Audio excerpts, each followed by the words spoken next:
The trail is empty, no reenactors, no wind, no nearby roads. And then, screaming. Not one voice, dozens. Men shouting commands, muskets cracking in uneven bursts. It lasts only seconds, but it's close, too close. When it stops, the woods feel wrong, like something just realized it's been heard.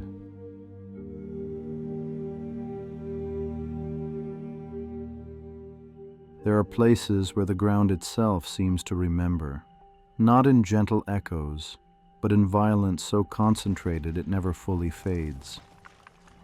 The sounds people hear here are not random. They are not new.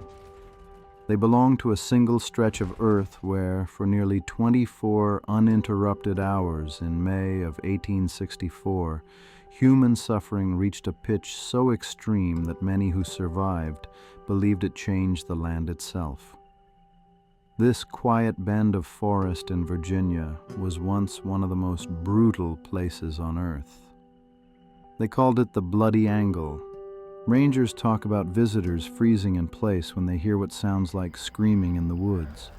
Ghost hunters catch gunfire on recorders when the park is empty. To understand why, we have to go back to the nightmare that was the Overland Campaign. In May of 1864, Ulysses S. Grant, newly in command of all Union armies, broke with his predecessors. He would not retreat after bloody battles. He would press forward relentlessly, trading lives for momentum, knowing the Union could absorb losses that Robert E. Lee's Army of Northern Virginia could not. It was a grinding way of war, one that treated land, time, and men as expendable in the pursuit of victory. The campaign opened with the Battle of the Wilderness, vicious, confusing combat fought in dense, tangled woods where visibility vanished and units dissolved into chaos. Nearly 29,000 men became casualties. A previous Union commander might have pulled back. But Grant was different. Instead of retreating north, he pushed southeast toward a critical crossroads called Spotsylvania Court House. The wilderness was supposed to be the battle. Instead, it felt more like a threshold. Letters written during the march mention an unease that's hard to quantify, men describing the land ahead as heavy, oppressive, or unnaturally quiet. Lee saw the move coming. In a desperate race, Confederate soldiers reached Spotsylvania first and immediately began digging, carving trenches and earthworks into the Virginia soil with frantic speed. For miles, they reshaped the landscape into a vast defensive network. But the line had a flaw. Following the natural curves of the land, Lee's engineers created a massive horseshoe-shaped bulge that jutted out from the main defenses, a salient that could be attacked from multiple sides. The men assigned to hold it gave it a simple, ominous name, the Mule Shoe. Even before it earned its place in history, veterans would later say the Mule Shoe felt wrong, a position shaped by haste and exposure, where the earth seemed to pull men inward rather than protect them. For days, beginning on May 8th, Grant hurled his army against Lee's defenses and was repulsed again and again. The frustration mounted, the losses piled up. Grant needed to break the line, and slowly, inexorably, his attention and the fate of thousands settled on the Mule Shoe. A preliminary attack on May 10th, led by the innovative Emory Upton, revealed a dangerous weakness. Instead of advancing in a wide, traditional line, Upton drove 5,000 Union troops forward in a dense, battering ram column. The tactic briefly punched through the Mule Shoe's defenses before the men were forced to fall back, but it was enough. Grant had seen the future of the attack. He would repeat Upton's maneuver, but on a monstrous scale. The target was the very tip of the Mule Shoe. The plan called for the entire Union Second Corps, nearly 20,000 men under Winfield Scott Hancock, to assemble in the darkness before dawn and smash the salient with overwhelming force. May 11th was spent marching into position. As daylight faded, a steady, miserable rain began to fall, soaking uniforms, earthworks, and weapons alike. By nightfall, the fields and forests were cloaked in thick fog that erased distance and muffled sound. Men could hear movement without being able to place it, footsteps without bodies. Under cover of the storm and darkness, Hancock's men gathered silently, a vast human mass poised to strike. In the Confederate trenches, soldiers sensed something coming. They could hear the low murmur of Union movement beyond the fog, but could see nothing through the shifting gray wall ahead of them. Several accounts describe men hearing voices in the fog that they later couldn't explain, commands or shouts that seemed to come from everywhere at once, even before the first shot was fired. Their commander, Edward Johnson, trusted his instincts and ordered his men to stand ready. But the rain had already done its damage. Damp powder fouled cartridges and delayed volleys, compounding the chaos as the Union attack surged out of the fog. Surprise and sheer numbers did the rest. At 4:30 a.m. on May 12, 1864, the order was given. The Union advance began. 20,000 men moved forward without firing a single shot. A vast, silent wave of blue emerging from the fog with bayonets fixed. Survivors later said the silence was worse than battle, broken only by the soft thud of boots in wet soil and the sound of breathing in the dark.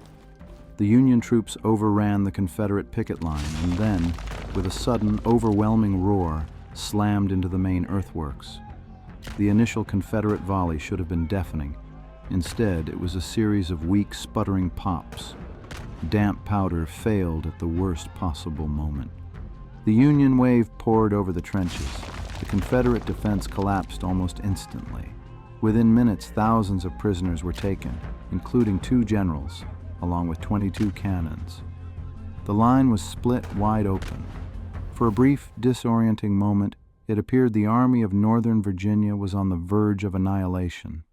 And then, just as suddenly as it began, the moment stalled, suspended between victory and catastrophe, as the battlefield prepared to consume what came next. Robert E. Lee understood the disaster as it unfolded. With the Mule Shoe broken, his army was split in 2. If the breach could not be sealed, the Army of Northern Virginia would be destroyed. Riding directly into the chaos, Lee prepared to personally lead a desperate counterattack. His men would not allow it. Georgians under John B. Gordon grabbed his reins and shouted, "General Lee to the rear." They swore they would hold the line, or die where they stood. Gordon's brigades, joined by other Confederate units, slammed into the disorganized Union soldiers who had surged deep into the salient. The Union breakthrough had lost its momentum almost as quickly as it had gained it. Now, without warning, they were struck by a furious counterattack. The 2 armies collided at a slight western bend in the earthworks, a kink in the Mule Shoe's design where the trenches folded in on themselves. Over the next several hours, that bend would earn a name spoken with dread by everyone who survived it, the Bloody Angle. What followed defied every previous experience of the war. For nearly a full day, the fighting at the Bloody Angle became a continuous, close-quarter struggle, unlike anything either army had endured. The opposing lines were separated by only a few feet of earth and timber. Men fired muskets directly into each other's faces, the blasts scorching skin and cloth. When ammunition ran out, they stabbed with bayonets and swung rifle stocks like clubs, splintering wood and bone alike. The rain never stopped. Water mixed with blood and churned the trenches into a sucking mire. Wounded men slipped beneath the surface and drowned in the mud while the living fought on above them. For nearly 20 hours, the roar of musket fire never truly relented, merging into a single unbroken sound that erased any sense of time or place. Behind the Confederate lines stood a massive oak tree, its trunk measuring more than 22 inches thick.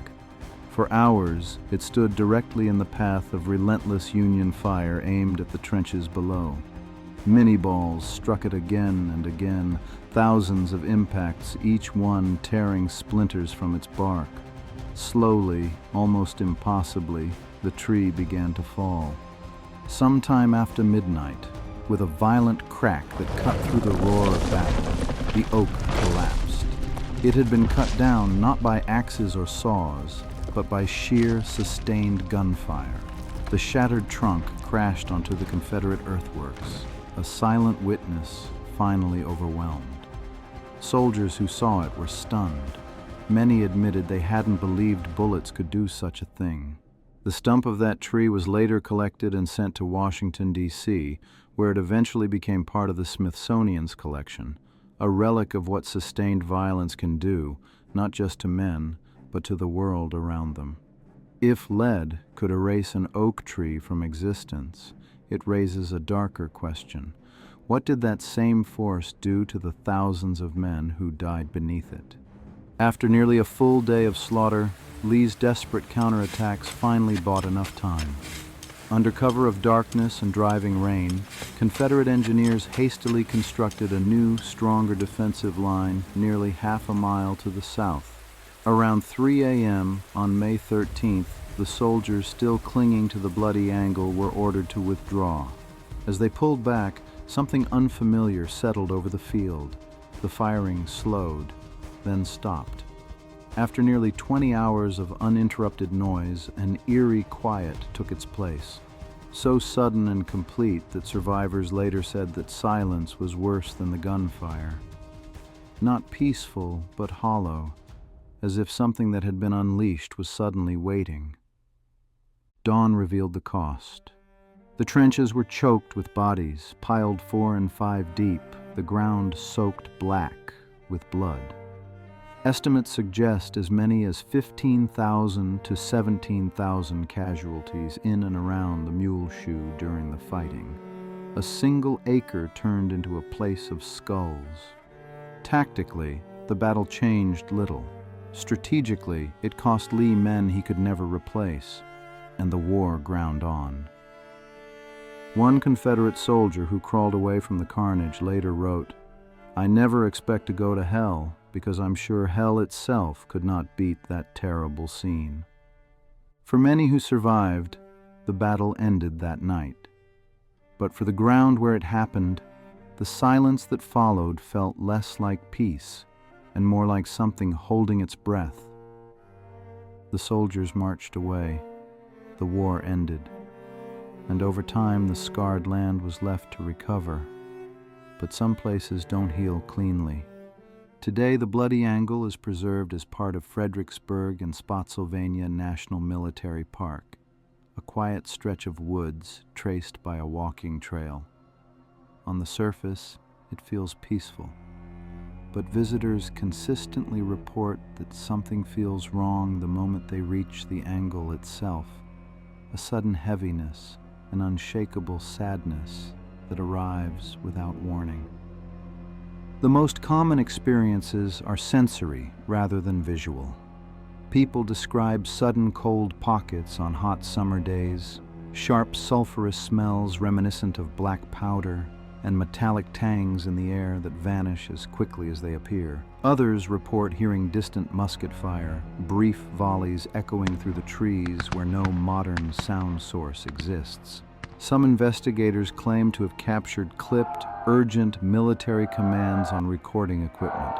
A smaller number of visitors describe hearing marching footsteps or drum beats without seeing anyone at all, as if sound itself lingers here after the men who made it are long gone. Some visitors describe an experience paranormal researchers refer to as a time slip.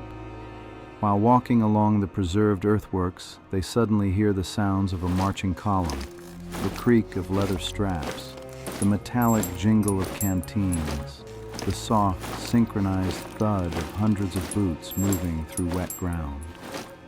There's nothing to see, no figures, no movement, just sound, surrounding them completely as if they've stepped into the middle of an invisible formation. One of the most unsettling accounts comes from the 1980s. A visitor walking the battlefield alone reported hearing a clear voice speak directly behind him. "You do not belong here." He turned to find no one there. The sound did not repeat. The field was silent. He returned to his car and left without telling anyone what he'd heard until years later. If the Bloody Angle ever learned how to scream, some believe these sounds are simply what remains, fragments of a moment so violent that it never fully released its voice. While sounds and sensations are the most commonly reported experiences at the Bloody Angle, a smaller number of visitors claim to have seen something more tangible. Even then, the apparitions are rarely clear. There are no detailed faces, no solid figures. What people describe instead are fleeting shapes, dark human outlines glimpsed from the corner of the eye and gone the moment they turn to look directly at them. Some report seeing shadowy forms pacing slowly along the tops of the old trench lines, moving back and forth as if still standing watch. The figures never acknowledge observers. They don't approach. They simply repeat the same short paths before fading into the trees or dissolving into nothing at all. Others describe pale, translucent shapes, more mist than man, drifting across the open fields where Winfield Scott Hancock's assault unfolded. With so much violence compressed into so little ground, it's perhaps not surprising that the stories linger. Whether these figures are spirits, shadows of memory, or the mind's attempt to process a landscape shaped by mass death, they all point to the same unsettling idea. Some places absorb more than history, and once absorbed, not everything is willing or able to leave. The sheer volume of these experiences, reported from the end of the war to the present day, raises a difficult question. Are these stories nothing more than imagination shaped by grief and history in a place saturated with loss? Or can a landscape remember? Can it hold an echo of the past, replaying the sounds, fear, and urgency of a moment so violent it never fully released its voice? If you have walked these hallowed grounds, have you felt that heaviness at the Mule Shoe? Tell us your story in the comments, and if you enjoy haunted history, consider subscribing to The Dark Veil. Whatever you believe about the stories surrounding the Bloody Angle, one truth is undeniable. It is a place defined by suffering.